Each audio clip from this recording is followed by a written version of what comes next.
جس مہینہ کے اندر اللہ رب العزت نے اپنے رحمت برسنے والی مہینہ ہے، برکاتی عطا فرماتے ہیں، جس مہینہ کے اندر ایک نیکی 70 نیکی کی برابر ہے، جس میں ثواب ہی ثواب ہے.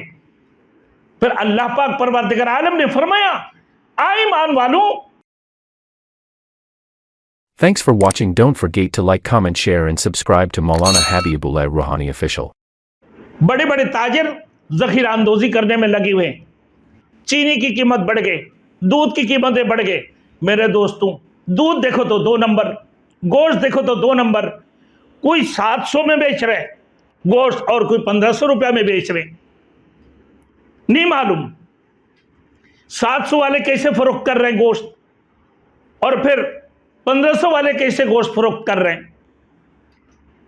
چکن کی قیمت 750 روپیہ میں پہنچ چکے ہیں، اور ذخیرہ اندوزی کرنے والے ذخیرہ اندوزی میں لگے ہوئے ہیں.